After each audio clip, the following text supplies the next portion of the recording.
Você sabia que na mitologia celta existe uma lenda sobre um povo misterioso que se instalou na Irlanda? Já deixa seu like no vídeo para continuar assistindo. Seja bem-vindo ao nosso universo mitológico. Aproveite e se inscreva no canal. Ative o sininho para não perder nenhum vídeo do seu universo mitológico. Hoje vamos contar sobre os Tuatas de Danann, ou Filhos de Danu. Esta raça era de deuses que se assemelhavam aos humanos. Eles foram conhecidos por invadirem a Irlanda há mais de 4.000 anos.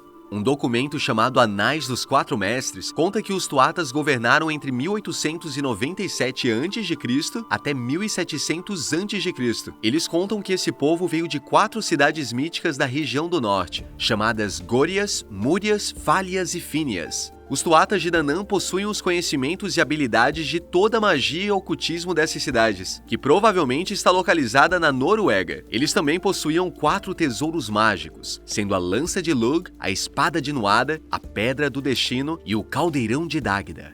Já sobre como esse povo chegou à Irlanda, ainda é um mistério, pois algumas fontes dizem que eles chegaram pelo ar, voando e pousando no país em forma de névoa. Por esse relato, alguns pensam que essa raça é alienígena. Outra teoria da chegada deles é pelas costas da Irlanda. Esta é mais racional, pois defende a ideia que os seus transportes foram navios. Porém, alguns defendem que a névoa vista era na verdade fumaça vinda dos navios. Para o povo da época que moldou a história para gerações e gerações, o transporte desse povo cheio de inteligências era como um navio voador, que soltava sua fumaça, o que poderia formar a névoa. Como este seria claramente um avião, os povos da Irlanda Antiga não poderiam adivinhar a existência de uma máquina voadora deste porte. E por isso, muitos também acreditavam que o transporte dos Tuatas de Danann poderiam ser naves espaciais. Isso fez alguns acreditarem que os Tuatas de Danann também poderiam ser alienígenas que decidiram tomar algumas terras para si. Por isso, o medo tomou conta de início, diz a lenda. A sua origem é ainda um mistério. Alguns dizem que eles foram para vários lugares antes da Irlanda, incluindo Dinamarca, assim como uns dizem que eles chegaram do norte, outros dizem que chegaram do oeste, e após isso decidiram se instalar em terras irlandesas. Bom, para entrar de cabeça nas histórias dos Tuatas de Danann, antes daremos uma pincelada no mito irlandês, para você entender melhor as suas crenças, influências e cultura. A mitologia irlandesa possui muitos contos e lendas, originados do período pré-cristão,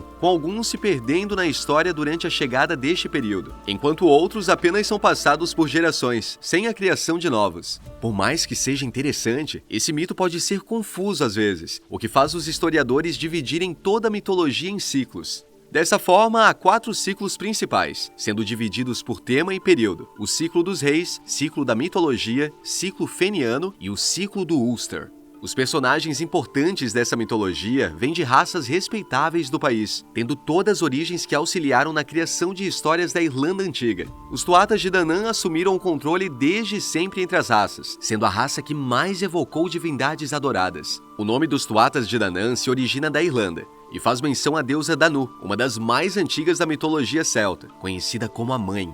Se sabe pouco sobre essa deusa, pois ela não possui mitos. Como outros deuses dos Tuatas de Danann, existe Nuada, o primeiro rei da Irlanda. Ele era o deus do mar, da guerra e da cura, sendo associado geralmente ao sol, beleza, escrita, juventude, magia e feitiçaria. Lugh é um deus do sol da mitologia celta, que é conhecido por suas diversas habilidades. Há probabilidade de Lugh ser um deus triplo, sendo composto por 3 deuses gauleses, chamados Esos, Toutates e Taranis. Algumas das lendas dos Tuatas de Danann são bem registradas, pelo fato de terem ganhado muita popularidade durante a história da mitologia celta. Existe uma lenda da luta dos Tuatas de Danann contra os Firbolgs, governantes da época, na sua primeira entrada na Irlanda. As duas raças lutaram pelo governo da Irlanda. De acordo com as lendas, a primeira batalha ocorreu próximo à planície de Moytray. Como esperado, os Tuatas de Danann venceram essa batalha, tomando o controle da Irlanda. Alguns registros afirmam que os Firbolgs perderam a batalha. Outras dizem que estes e os Tuatas de Danann entraram em um acordo, onde os Firbolgs ficaram com Connacht, enquanto os Tuatas ficaram com o resto da ilha. De acordo com outra lenda, quando Nuada era rei, ele teve que se afastar, pois na batalha contra os Firbolgs ele perdeu o braço direito, e dessa forma ele não poderia continuar, já que o rei deveria estar em forma perfeita.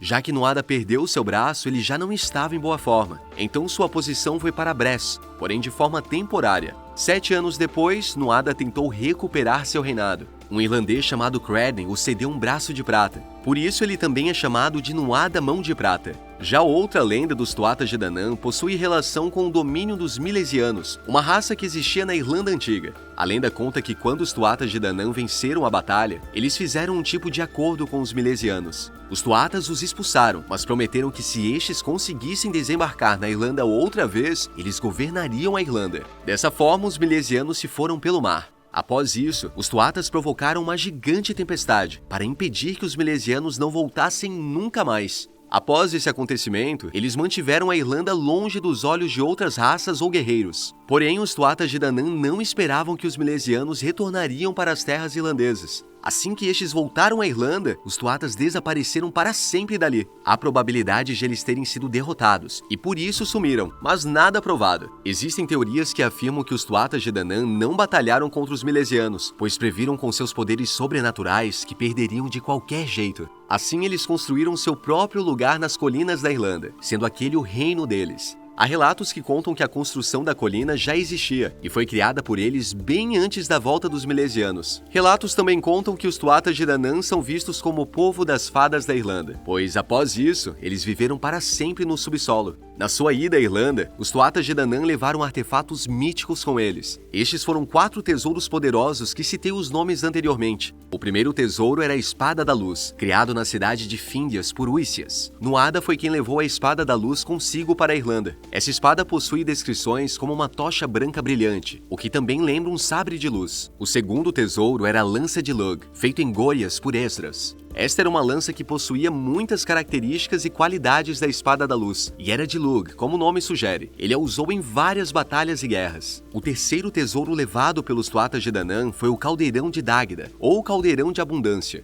Esse foi feito na cidade de Múrias, por Sêmias. Alguns acreditavam que esse caldeirão poderia trazer pessoas de volta à vida. Uma bacia de pedra gigante foi encontrada em Nov, podendo ser esse caldeirão. A probabilidade de o desenho que está nele ser do mapa da Atlântida, o que levanta a hipótese maior sobre os poderes dos Tuatas. Por fim, a Lial Fal é o quarto tesouro, sendo conhecido também como Pedra do Destino. Foi feito em Falhas, por Mofessa. Os Tuatas a levaram para as terras irlandesas e a colocaram na colina de Tara. Essa pedra, de acordo com a lenda, possuía um rugido que poderia ser ouvido por todo o mundo. Após um tempo, ela foi quebrada ao meio e uma parte foi transportada para a Escócia, virando parte do símbolo da monarquia britânica. Por fim, te convido a uma reflexão sobre os Tuatas de Danann. Para quem via sem entender, até um grande transportador que voava com pessoas em seu interior seria um grande jogo de magia. Para nós, essa é a descrição de um avião comum. Porém, para o povo irlandês antigo, esse era um navio, algo que já existia em sua época, mas um navio que andava sobre as nuvens. Dessa forma, os Tuatas de Danann se tornaram deuses inteligentes para a história, assim como poderosos, temíveis, sobrenaturais e alienígenas. Algumas pessoas acreditam que eles poderiam ser extraterrestres em solo terrestre, a fim de levar suas tecnologias para um tempo que os mal compreendeu. Podemos combinar que não é muito difícil levantar essa suspeita alien, principalmente de pessoas antigas ou que não possuíam tanto conhecimento. E mais, de acordo com outras descrições, estes levavam armas poderosas e de fogo e não pareciam morrer como os humanos. Sobre a sua magia, ela pode ser explicada, mesmo que não seja provada como uma tecnologia mal compreendida para a época. Provavelmente eles faziam parte de uma civilização mais avançada, à procura de novas terras, levando sua tecnologia e conhecimento consigo. Porém, forças sobrenaturais, tanto de magia quanto extraterrestres, poderiam não ser descartadas dessas especulações. Alguns estudiosos dizem que esse povo nunca existiu e que eles não passam de um mito celta que ganhou muita popularidade com o passar do tempo e pela sua ascensão tecnológica ou mágica. Mas qual a sua opinião? O lado místico deles realmente fascina e chama toda a atenção. Essa história chamou a sua? Comente aqui qual a sua opinião sobre os Tuatas de Danann. Não esqueça de dar o seu like e compartilhar com os seus amigos que gostam de estar imersos no universo mitológico. Valeu!